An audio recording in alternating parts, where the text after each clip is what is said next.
In the year 900 before Christ, on the resplendent shores of the Mediterranean Sea, one of the most admired and mysterious civilizations of the ancient world flourished: Phoenicia. A land of bold traders and legendary navigators, the Phoenicians mastered the art of the sea, extending their influence from their city-states to the far reaches of the known world. Among them all, two shone with special power: Tyre and Sidon, proud urban jewels of Phoenicia, imposing on the seafront, full of bustling ports, markets saturated with spices, gold, and incense, and temples that exhale the dark aroma of paganism.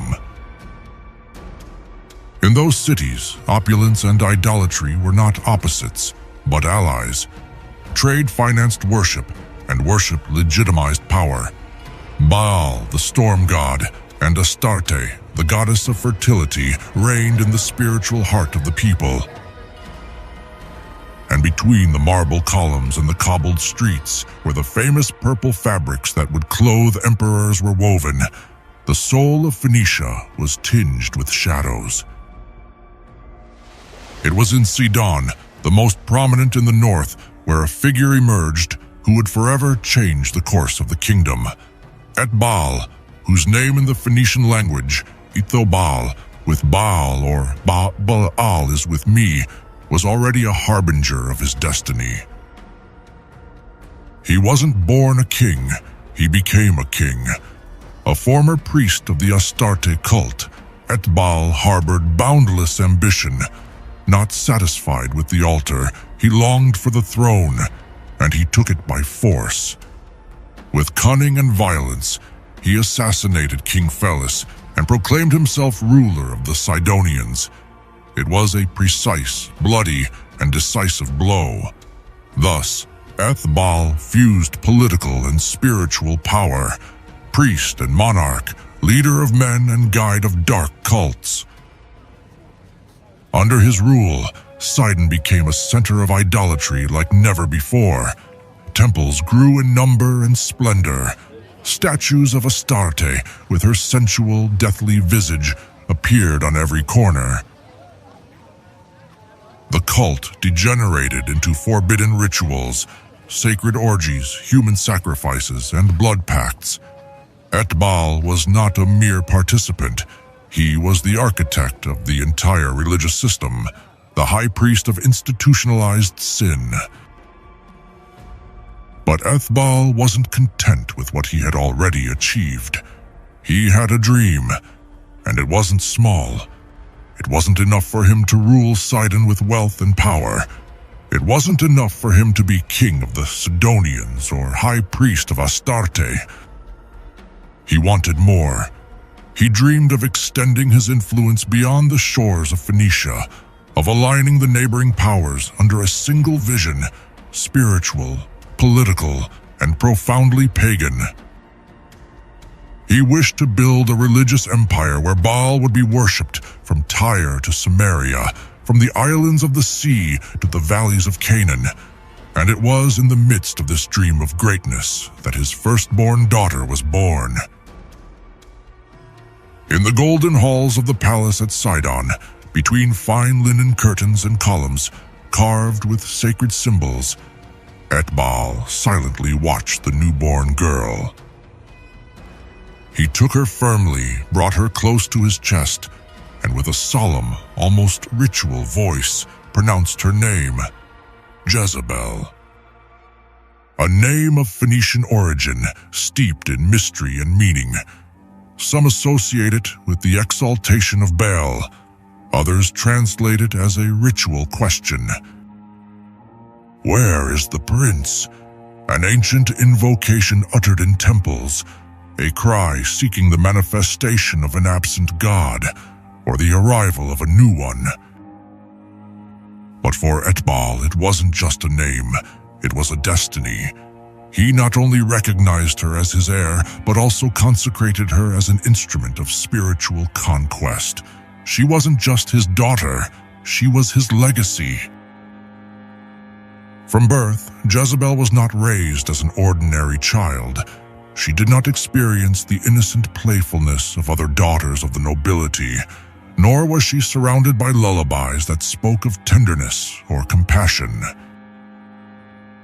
From her earliest days, she was immersed in the dense aroma of Phoenician incense, in the hypnotic chants of the priests of Astarte and Melkart, and in the living shadows of the temples where the consecrated virgins danced and oracles were pronounced in low voices between columns stained by the smoke and blood of sacrifices. Ethbaal, her father, didn't see her as a child. He saw her as a divine project.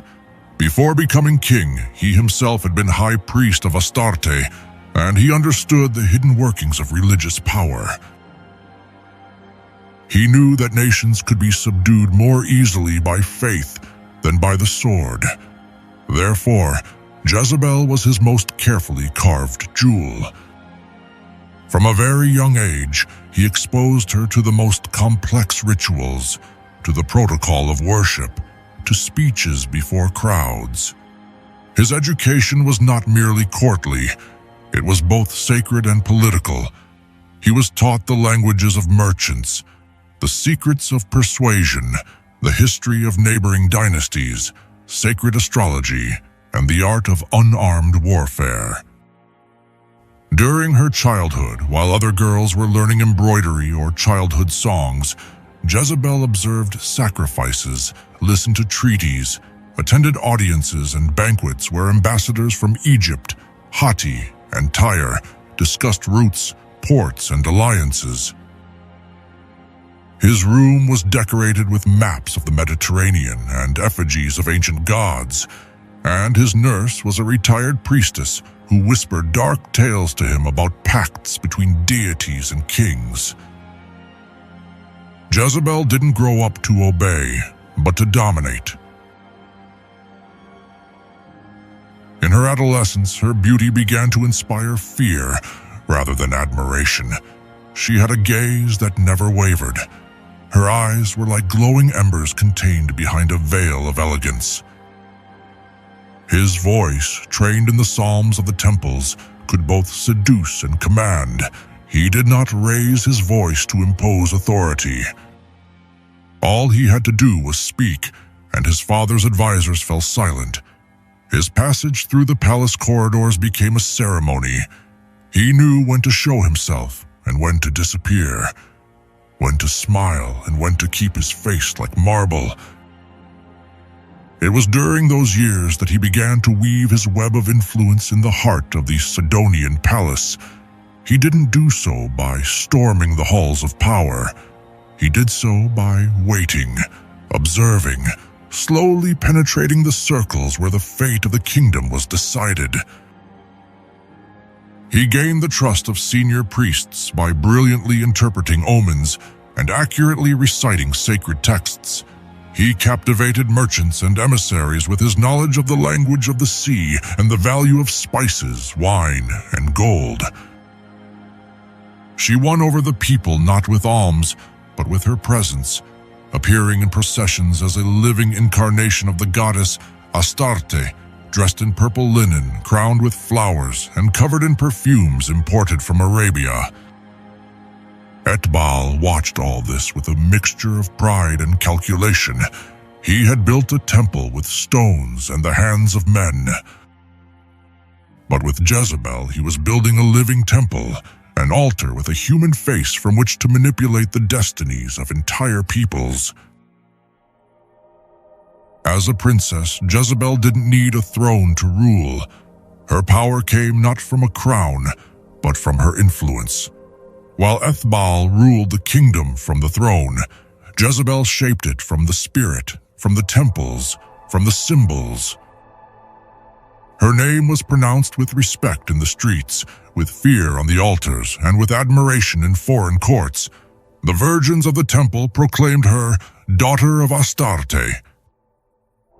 The priests considered her an intermediary between the divine and the human, and the emissaries knew that no alliance with Sidon would prosper without first passing through the silent judgment of her gaze. And yet, Jezebel wasn't just looking at Sidon.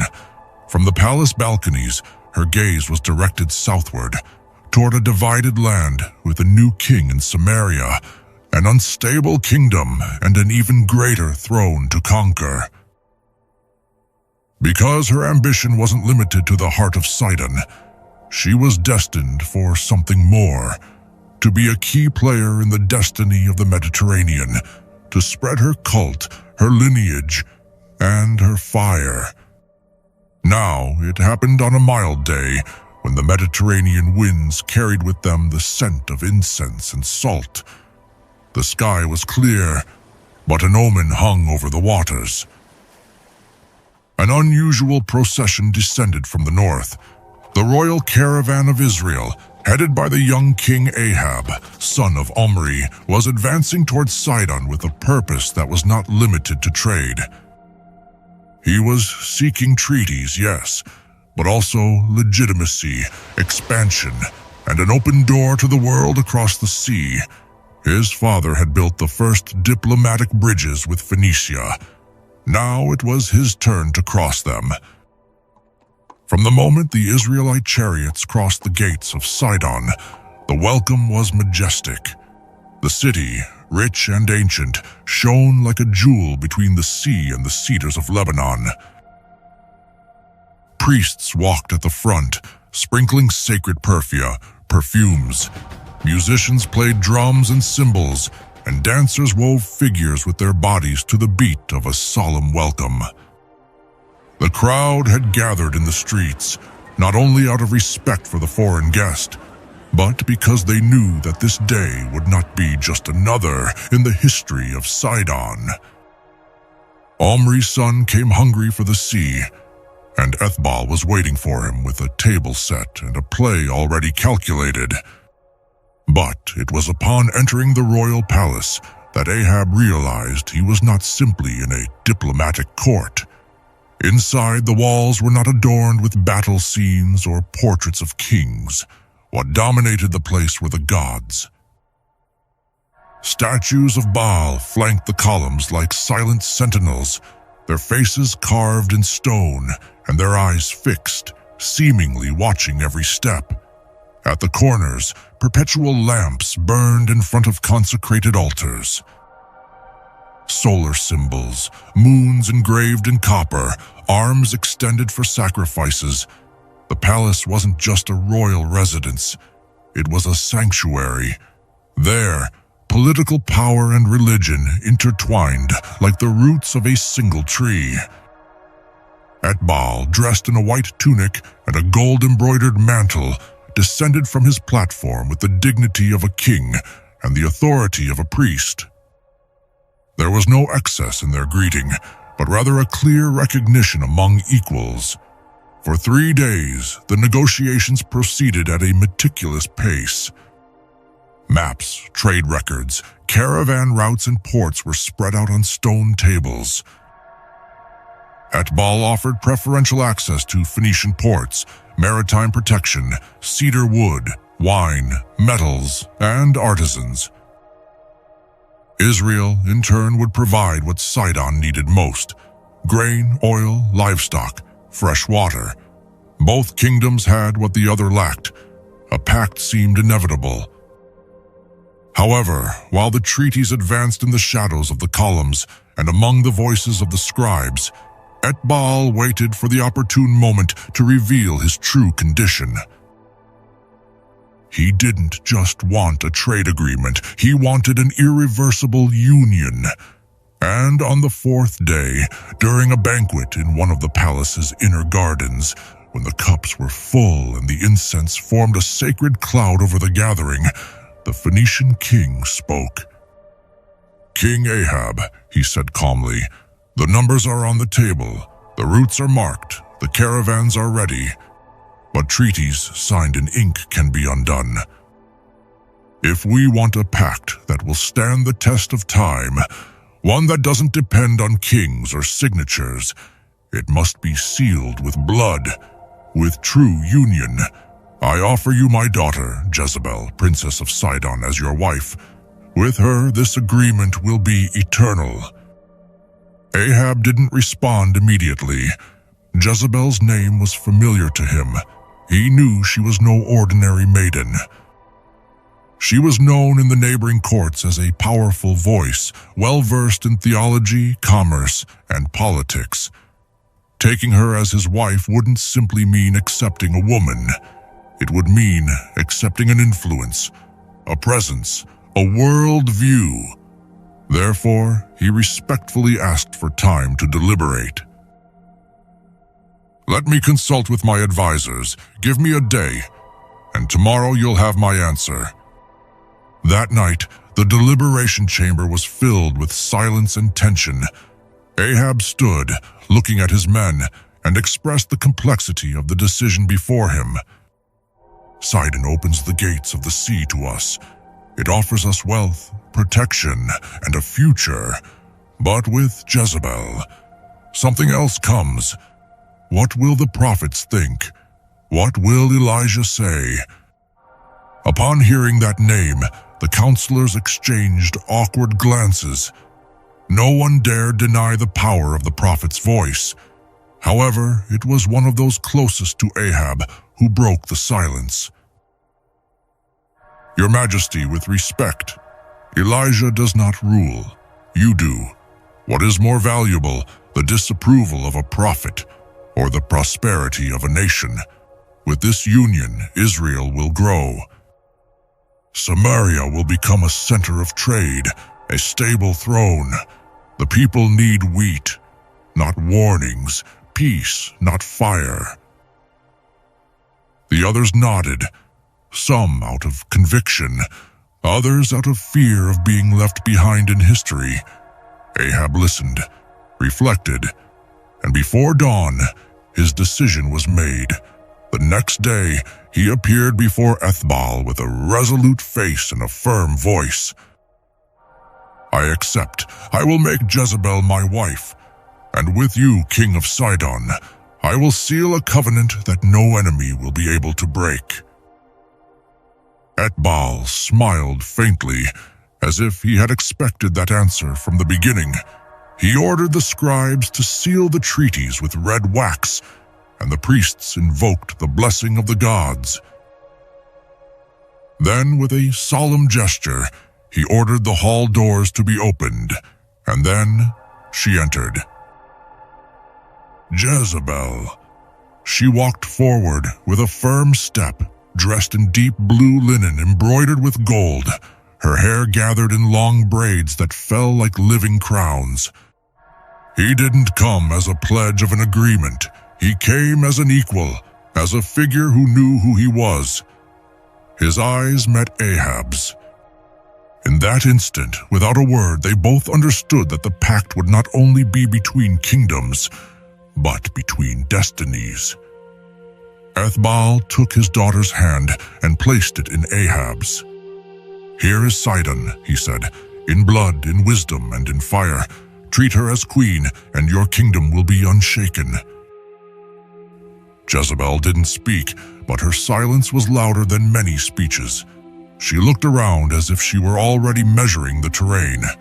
She knew it wouldn't be long before she left her mark. That afternoon, when the engagement ceremony was over and the palace halls were darkened, Ahab asked Ethbaal for a moment alone with Jezebel. They walked together through one of the interior courtyards, where marble fountains cascaded into pools surrounded by exotic flowers. The breeze carried the scent of the sea and the distant sound of seagulls. "Princess," Ahab said, breaking the silence, Ever since I arrived in Sidon, everyone has told me about you, about your wisdom, your influence, and your faith. But tell me, what do you expect from this pact?" Jezebel looked at him straight on with the same serenity with which she had entered the throne room. "I hope it's more than a pact, my lord. I hope it's a kingdom where we both rule, each from his own stronghold. You know the sword and the field. I know the altar and the word. Together we can make Israel a kingdom the nations won't forget." Ahab nodded, intrigued by the confidence with which she spoke. "In Israel, we worship Jehovah, the God of our fathers. Aren't you afraid that your faith in Baal will be frowned upon?" Jezebel smiled faintly, a mixture of sweetness and defiance. "I don't fear what I don't know, and I know that where there is prosperity, the people open their hearts. Let me take my altars and my priests, and soon Samaria will be stronger and richer than you ever dreamed." There was a moment of silence, broken only by the murmur of water in the fountain. Ahab observed the gleam in Jezebel's eyes. It wasn't the gleam of a woman asking permission, but the gleam of someone who already felt part of what she was about to build. "Then," he said finally, "we will leave at dawn. Samaria will receive you as queen."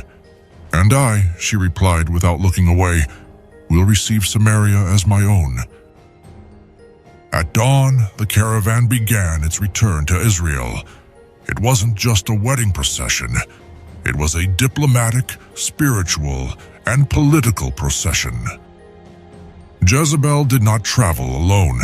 She was accompanied by priests, musicians, scribes, images of Astarte, incense, sacred scrolls, and a retinue formed to establish altars, not just homes.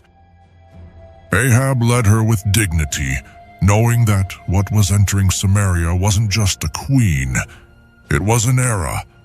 During the journey, the villages they passed through stopped their work to watch the procession. The peasants, intrigued by this woman of regal bearing and strange clothing, murmured among themselves. Some bowed in respect. Others looked suspiciously at the Phoenician priests who walked behind her. The rumor of their arrival spread faster than the caravan itself, so that when the walls of Samaria appeared in the distance, the people were already gathered at the gates to witness their entry. The capital welcomed the king with the blare of trumpets and drums. Soldiers cleared the way while the crowd pressed in to get a close look at the foreign princess. Their jewels reflected the sunlight, and the scent of their perfumes mingled with the dust of the road. There was astonishment on their faces. Some smiled at the majesty of the scene, others frowned, wondering what the presence of a woman who did not belong to the people of Israel meant. When Ahab and Jezebel passed through the palace gates, the court was gathered to greet them. The throne room, lit by torches and bathed in light from the windows, was filled with murmurs. Then the king raised his hand and ordered silence. In a firm voice, he announced to the nobles, priests, and governors, "Today I present to you Jezebel, Princess of Sidon. From this day forward, she will be my wife and your queen. With her arrival, we seal an alliance that will bring prosperity and greatness to Israel." He had barely finished speaking these words when an uneasy murmur arose in the hall. Eyes turned toward the front door, where a man dressed in a rough camel's hair cloak and a leather belt entered unannounced. His steps were firm, and his eyes were like fire. Everyone recognized him. Elijah, a prophet of Jehovah. His voice resounded in the hall, cutting the air like a sword. "Is this what you will do, O King of Israel? Will you join your house with those who worship Baal and raise altars to other gods? You have been appointed to guide Israel in righteousness, not to give their hearts to idolatry. Do you forget that the Lord gave you this throne, and that He is the one who upholds your walls? No covenant can bring peace when the king's heart turns away from the living God. As the Lord lives before whom I stand, this covenant will bring weight and judgment upon your house." Ahab frowned and took a step toward him, containing his discomfort in front of the entire court. "Elijah, prophet, I seek peace and prosperity for my people. This alliance will open our doors to trade, strengthen our cities, and end the conflicts with the north. Does Jehovah take pleasure in poverty and isolation?" Elijah didn't lower his gaze. "The Lord delights in an upright heart. And I warn you, O king, what you think is gain now, you will soon see as loss. What now seems like strength will become a chain. You have opened the door, and through it will enter not only riches, but also foreign altars and hands stained with innocent blood." The silence was absolute. Jezebel, who until then had remained standing next to Ahab, turned her face and looked at him with a mixture of curiosity and disdain. "Who is this man who dares to speak to you like that on your own throne?" he asked in a low voice, but with a sharp look in his eyes. "It is Elijah," Ahab replied almost in a whisper, "a prophet of Jehovah, the God of Israel." Jezebel didn't take her eyes off him, but her lips curved into a slight smile that hid more than it showed. Then he said, "It will be interesting to see which of the two reigns in this land." Elias turned around and left without asking permission, leaving behind a heavy silence that neither the musicians nor the nobles dared to break. Ahab, regaining his composure, continued the presentation ceremony, but the prophet's words had already left a shadow in the air. The wedding took place a few days later in the royal courtyard, open to the sky and decorated with tapestries brought from Sidon and garlands of white and purple flowers. Israelite and Phoenician priests stood on either side, while the people watched from the outer plaza.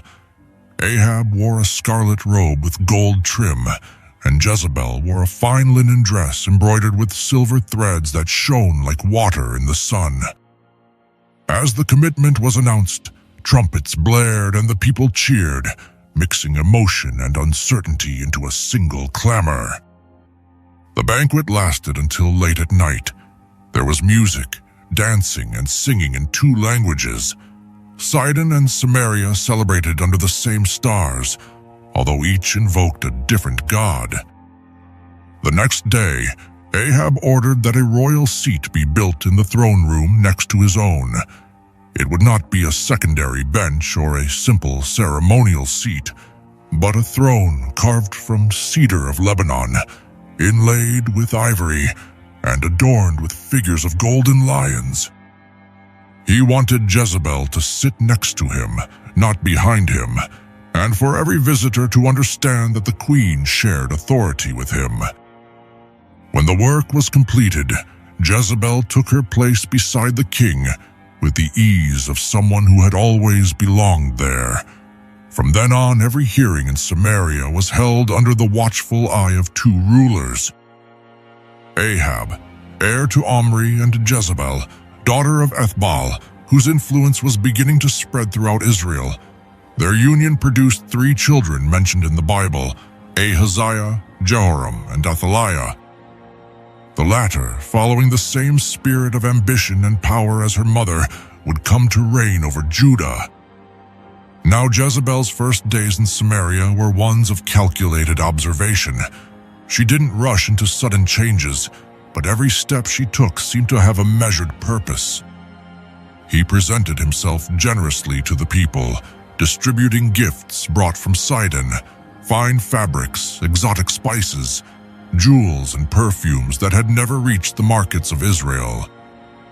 This carefully planned gesture won the affection of many, especially noble women, who soon began to imitate her style of dress and bearing. Thus, before he had even uttered a word about his gods, he had already won the admiration of a good part of the city. In private, her influence first reached the king's heart. In slow, subtle conversations, Jezebel began to speak to him about Baal, lord of rain and fertility, and Asherah, mother of life and protector of homes.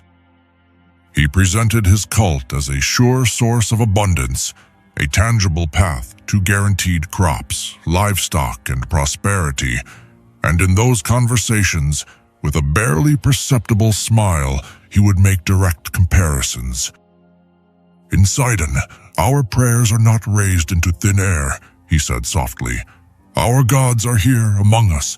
We can look into their faces, adorn them with gold and flowers, and they respond with rain and abundance. They don't hide. They don't remain invisible like the God you worship.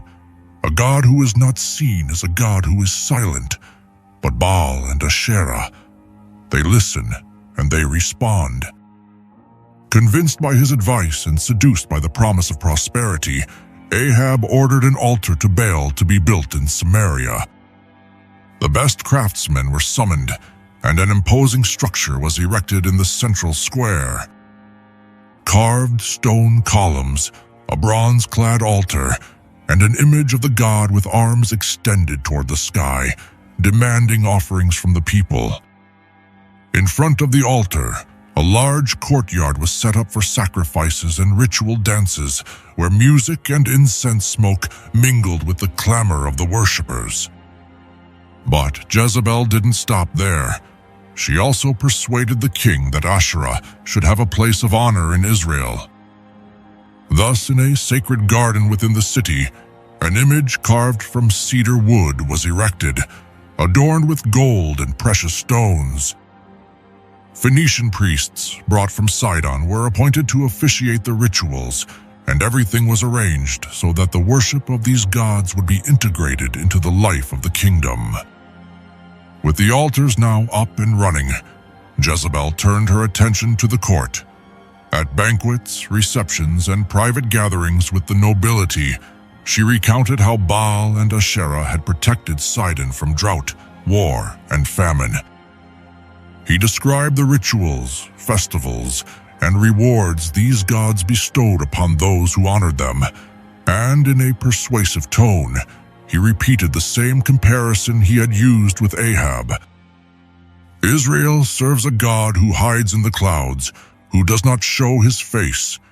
But my gods are before you, visible, majestic, and close. They receive your offerings and return a blessing." The nobility, fascinated by the splendor of the temples and the majesty of the ceremonies, began to participate in the rites, wearing clothes with symbols of the Phoenician gods and offering their first offerings. Then it was the people's turn. Jezebel took advantage of festivities and gatherings in the plaza to speak directly to the crowd. With a firm voice and simple language, he promised that if Israel honored Baal and Asherah, the rains would come on time, the harvests would be abundant, and families would prosper. "Baal brings rain to his children, and Asherah gives fruit to the womb and the earth," he declared with conviction. "Honor them, and you will see prosperity in your fields and peace in your homes. Has your invisible God shown you his face? Have you seen his hand withholding the rain? Baal did, and Asherah too." The words, backed by the king's approval and the participation of the nobility, found immediate echo. What was initially curiosity turned into habit, and then into devotion. Entire families began offering flowers and oil on makeshift altars. Merchants placed small figures of Baal in their stalls, and children grew up hearing the names of these gods more than that of Jehovah. Over time, idolatry took on an even darker and more perverse face. The altars of Baal and Asherah were not only places of sacrifice, but also scenes of abominations. On nights of the full moon, the altar courtyards were filled with songs, music, and dances that culminated in ritual orgies, where men and women indulged in all kinds of lusts in the name of fertility. The priests and priestesses encouraged debauchery, proclaiming that carnal pleasure brought the blessing of the gods. But the most atrocious was reserved for the days of greatest festivity, human sacrifices. Amidst deafening drums and frenzied chanting, children were offered to Baal, placed in the glowing arms of his bronze statue. While smoke and the stench of burning flesh rose over the city, the screams were drowned out by the din of instruments and the clamor of the crowd, who believed they would thus ensure reign and prosperity. Thus, all of Israel, from the nobility to the last peasant, gave itself over to corruption disguised as a cult. Orgies and sacrifices became part of the religious calendar, and the land that had been called to serve the living God was plunged under the shadow of foreign gods, covered in smoke, blood, and shame. It was then that a man's voice rose up in the midst of that darkness. The prophet Elijah, sent by Jehovah, traveled through villages, squares, and marketplaces, warning the people of the judgment that would come if they did not return to the God of their fathers. He spoke to them with the authority of one who does not seek his own glory, but eternal truth. "Return to the Lord, the God of Abraham, Isaac, and Jacob," he cried. "He is the only living God. Your idols have eyes but cannot see, ears but cannot hear, hands but cannot handle. Turn away from the abomination before the earth is closed and the rain falls no more." But his words fell like seeds on hardened ground. Many responded with mockery, others turned away in indifference, and some threatened him for daring to speak out against Baal and Asherah. Jezebel, hearing rumors about the prophet, privately despised him, considering him a minor obstacle to her work. One day, Elijah decided to go to the heart of the problem, the palace. He passed through the gates of Samaria, climbed the steps, and stood before King Ahab, his eyes firm as rock fixed on the monarch's face. "As surely as the Lord, the God of Israel, lives, before whom I stand," he said in a grave voice, "there shall not be dew nor rain these years except at my word. This is because you have forsaken the commandments of the Lord and have followed the Baals." Silence fell over the room. Ahab, surprised, barely managed to respond with a gesture of disbelief. Jezebel, watching from an interior balcony, frowned in disdain, as if the prophet's words were nothing more than empty threats. But Elijah didn't wait for a reply. He turned around and left, leaving an invisible weight in the air that no one present could shake. Weeks passed, and the prophet's warning began to be fulfilled. The sky closed like an iron gate. There was no rain nor dew in the mornings. The rivers began to ebb, the fields cracked under the burning sun, and the cattle fell exhausted on the parched earth. Jezebel, restless but still defiant, ordered special rituals to be performed to Baal. The Phoenician priests danced day and night, poured out offerings of wine and oil, lit incense until the air was choked, and proclaimed that the rain god would soon answer. She herself, dressed in her ceremonial robes, ascended the altar, raising her hands toward the bronze statue. "O Baal, Lord of the clouds, send your rain upon this land," he cried in a loud voice. But the sky remained motionless, cloudless, as if mocking her plea. Months turned into years. 3.5 years without a drop of water. The cisterns were dry, the fields were covered with dust, and hunger was beginning to devour the homes. The murmur of the people turned into a bitter cry. "Baal doesn't answer. Jezebel has lied to us. Asherah doesn't listen." In the plazas and palace corridors, people began to remember Elijah's words. Some, secretly, began to murmur the name of Jehovah, like a whisper of hope that had not yet dared to become a cry. But Jezebel, furious at the growing distrust, hardened her heart even further, swearing that the prophet would pay for humiliating her. The earth, meanwhile, waited, and the sky remained closed. The hunger in Samaria was unbearable. The fields were dust, animals were dying for lack of water, and despair crept into every home.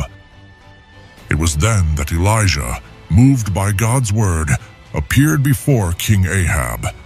The king's face showed the tension of a ruler whose authority was crumbling along with his kingdom.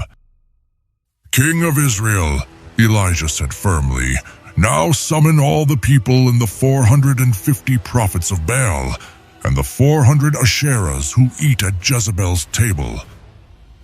Let everyone come up with me to Mount Carmel, and there we will know who the true God is." Ahab, out of options and with the people demanding answers, sent messengers to every corner of the kingdom. Soon Mount Carmel was filled with crowds.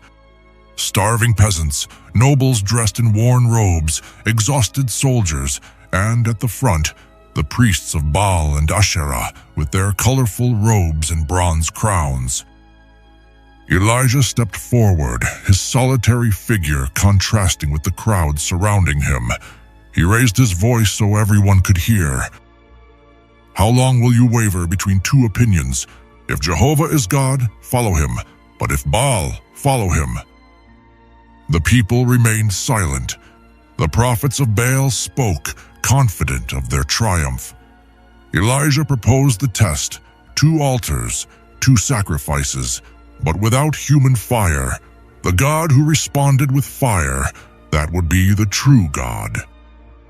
The prophets of Baal began from morning until noon, dancing, shouting, and cutting themselves with knives, while crying out, "Baal, answer us!" But there was no voice, nor anyone to answer. Elijah, with a calmness that irritated his adversaries, said to them, "Shout louder, perhaps your God is meditating or has some work to do, or is on his way. Perhaps he's asleep and needs to be woken up." Hours passed, and the altar of Baal remained cold. Then Elijah repaired the altar of the Lord with 12 stones, 1 for each tribe of Israel, and placed the wood and the sacrifice on it. He ordered 4 jars to be filled with water and poured 3 times over the burnt offering, until the water ran around the altar and filled the trench. He raised his hands to heaven and prayed, "Jehovah, God of Abraham, Isaac, and Israel, let it be known today that you are God in Israel, and that I am your servant, and that I have done all these things at your command. Answer me, Jehovah, answer me, so that this people may know that you, Jehovah, are the true God, and that you have turned their hearts back to you." Then fire came down from the Lord and consumed the burnt offering, the wood, the stones, the dust, and even licked up the water in the trench. The people, terrified, fell on their faces, crying out, "Jehovah is God! Jehovah is God!" Elijah did not hesitate. "Arrest the prophets of Baal, let none of them escape." They brought them to the Kishon Valley, and there Elijah slaughtered them. Then he went up to the top of Carmel, bowed down to the ground, and put his face between his knees. He sent his servant 7 times to look toward the sea, and on the 7th occasion he said, "I see a small cloud like the palm of a man's hand rising from the sea." Elijah stood up and said, "Go and tell Ahab, yoke your chariot and go down so that the rain does not stop you." And in a few minutes, the sky darkened with clouds and wind, and a great rain fell upon the thirsty land. Ahab, soaked by the storm, hurried back to Samaria. The sound of his chariot wheels mingled with the crash of thunder, as if the heavens were trying to emphasize the moment. Upon arriving at the palace, he found Jezebel waiting for news. Her restless eyes searched the king's face for any sign of triumph. "Well?" he asked in a tone that mixed curiosity and authority. "Did Baal respond?" Ahab, in a tense voice, recounted everything that had happened. the humiliation of the prophets, the fire that came down from heaven on all the people, and how Elijah had slaughtered them on the banks of the Kishon River.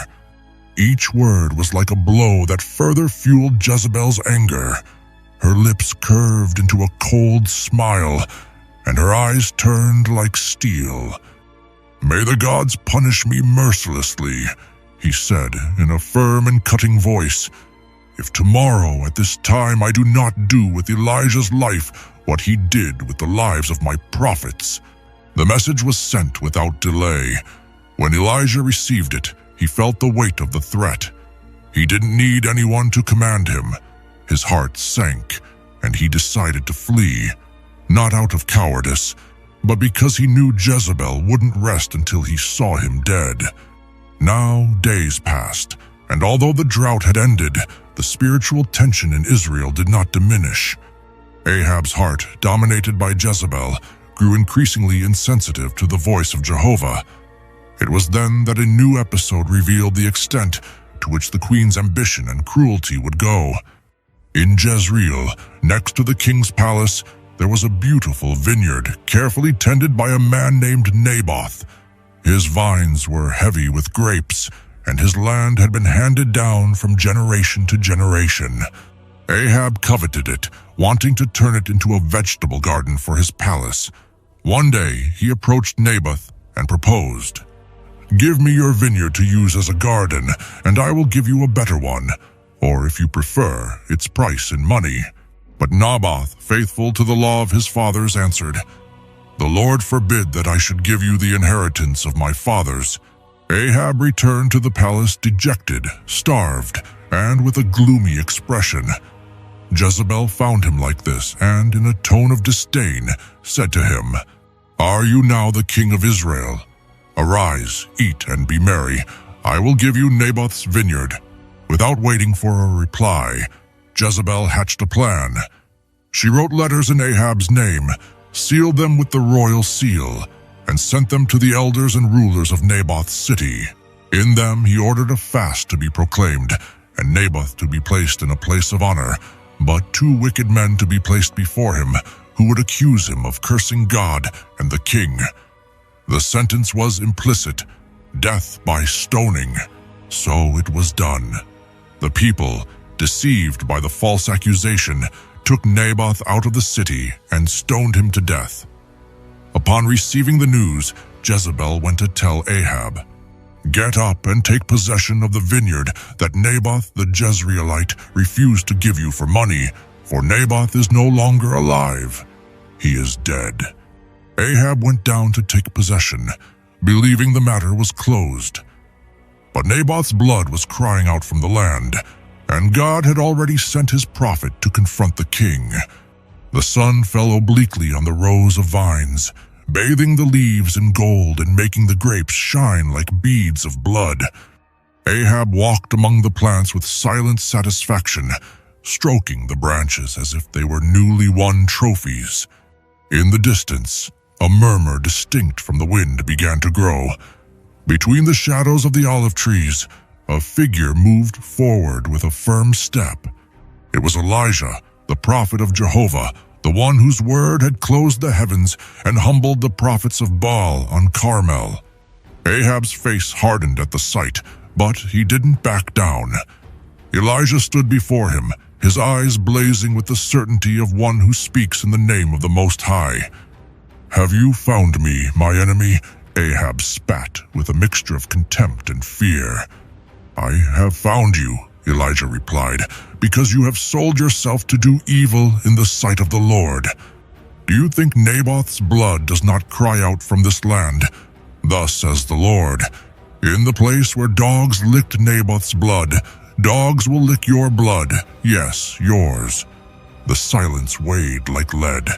Elijah took another step, and his voice echoed like thunder over the hill.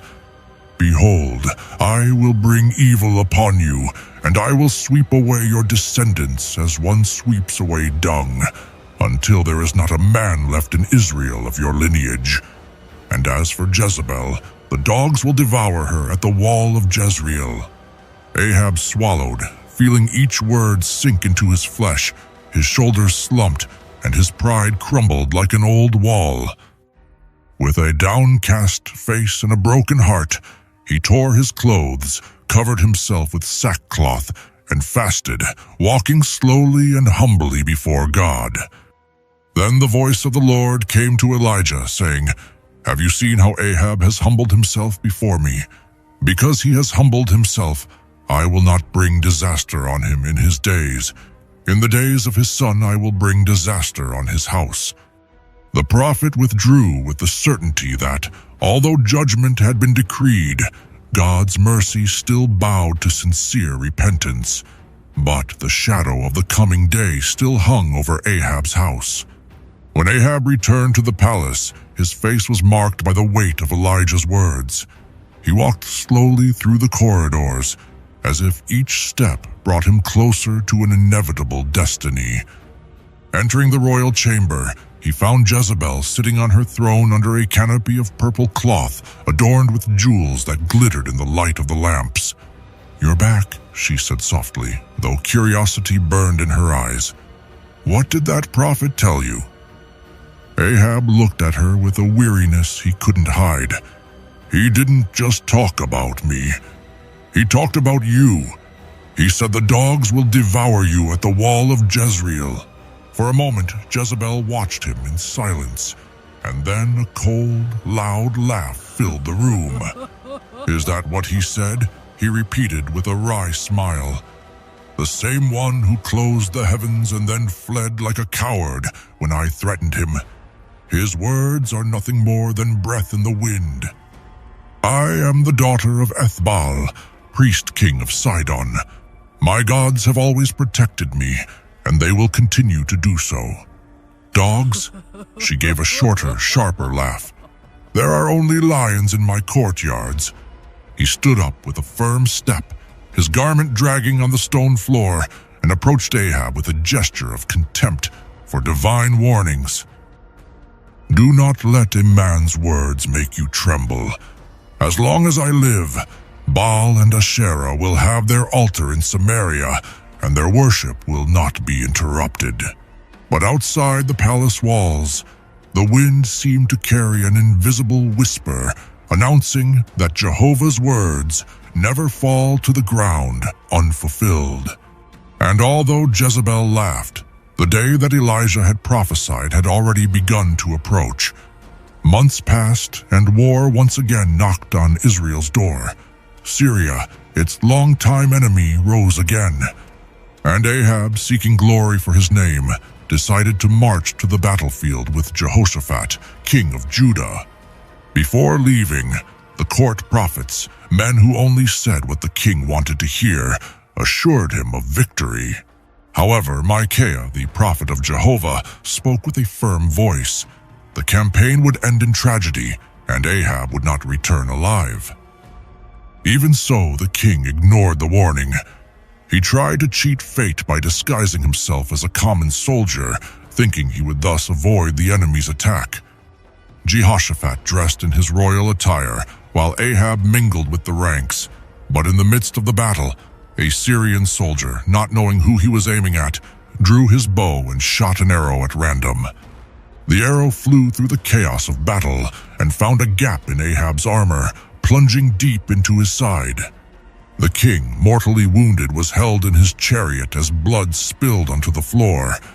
He struggled to stay on his feet until the sun began to set, but finally his strength failed him.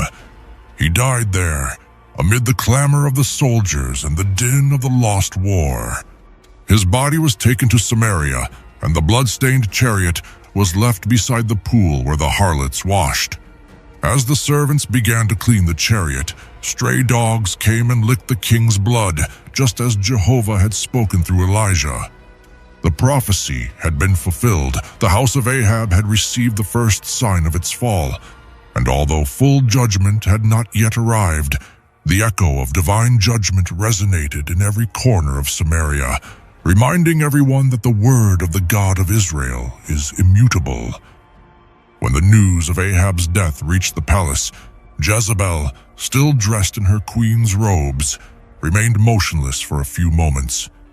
Her hands, adorned with gold rings, trembled slightly, but her gaze remained firm, as if she refused to accept that the randomly fired arrow had defeated her husband. Then a murmur escaped his lips. He remembered, though he didn't want to admit it, the words Elijah had said to Ahab about his end. That phrase about dogs and blood crossed his mind like an icy shadow. In a gesture that puzzled some of the servants, Jezebel dropped a black veil over her face and locked herself in her chambers. Muffled wailing and soft knocking against the walls were heard. He wept, not with tears of regret, but with the rage of someone who feels his pride has been hurt. Her tears were not seeking Jehovah. They were seeking revenge against everything that represented the prophet who had announced that fate. After a few days, far from humbling herself before the God of Israel, Jezebel ordered a great sacrifice to Baal to be prepared. He ordered that the altars be adorned with flowers and fabrics brought from Sidon, that bonfires be lit, and that expensive perfumes be offered. He assured the court that Baal would give them strength to avenge the king's death and protect the throne. She even offered animals in abundance and, as if pain had made her more obstinate, she intensified her rites, repeating prayers and songs to her visible gods, the same ones that Elijah had unmasked on Mount Carmel. And so, instead of the people turning their eyes to Jehovah, the queen strengthened idolatry even more. The throne that had belonged to Ahab passed to his son, Ahaziah, a young man who was inexperienced and easily influenced, whom Jezebel, with sweet words and subtle manipulation, incited to continue the same evil practices that had brought judgment upon his father. Under his advice, Ahaziah not only kept the altars of Baal and Asherah standing, but also renewed the pagan sacrifices and festivals, thus prolonging the corruption that had covered Israel. Eventually, an unexpected event marked the young king's course. As he walked through the upper room of his palace in Samaria, a window lattice gave way and fell heavily to the floor. The fall left him severely injured and bedridden. Rather than seeking the God of Israel, he sent messengers to consult Baal-zebub, the god of Ekron, wanting to know if he would recover. But the Lord, seeing the stubbornness of their hearts, sent Elijah to intercept them, and the prophet, with a firm and unhesitating voice, declared, "You will not get up from the bed to which you have gone up, but you will surely die." The divine decree was carried out exactly. A few days later, the young king breathed his last, and the news of his death spread throughout Samaria like a sharp blow that froze the air. Jezebel, dressed in mourning, wept loudly, not out of regret, but out of frustration at seeing the lineage she had sought to consolidate broken. Even through tears, her heart remained hardened, clinging to the gods who had not saved her son. After Ahaziah's death, the throne remained vacant. His brother Jehoram, another son of Jezebel, came to power. And like a cycle that repeated itself tirelessly, the queen made sure that he too walked the same crooked path as his predecessors. He instilled in him the same worship of Baal, the same contempt for Jehovah's commandments, and the same pride that had sealed the fate of his house. Thus idolatry remained alive, corruption deepened, and the shadow of Jehovah's judgment continued to extend, invisibly but inevitably, over the house of Ahab and over all Israel. During his reign, tensions with Syria intensified, and armed conflict became almost constant. It was during one of these military campaigns at Ramoth-Gilead that Joram was seriously wounded by enemy arrows. Retreating from the front, he sought refuge and recovery in Jezreel, unaware that there the judgment that Elijah had prophesied against his house was about to be fulfilled. Jehu, commander of the army, had been secretly anointed by a messenger of the prophet Elisha with a clear mission to destroy the house of Ahab. With the ardor of divine command in his heart, Jehu marched resolutely toward Jezreel. When Joram, still weak and convalescing, rode out in his chariot to meet him, he asked, "Is there peace, Jehu?" The answer was a blade that cut through the air. "What peace, while the fornication of your mother Jezebel and her many sorceries continue?" At that instant, Joram understood that this was not a diplomatic meeting, but his sentence. He turned his chariot to flee, but Jehu drew his bow tightly, and with a single, well-aimed shot, the arrow pierced his back and exited through his heart. The king collapsed in the chariot, his blood splashing onto the planks of the vehicle. Jehu ordered his captain to throw the body into the field of Naboth of Jezreel, remembering the words of Jehovah given to Elijah years before, that in that same place the blood of Ahab and his descendants would be shed. Thus the Lord's words were fulfilled to the letter. Joram died without leaving a legacy of justice or an honorable memory, but as another link in the chain of corruption his father had started.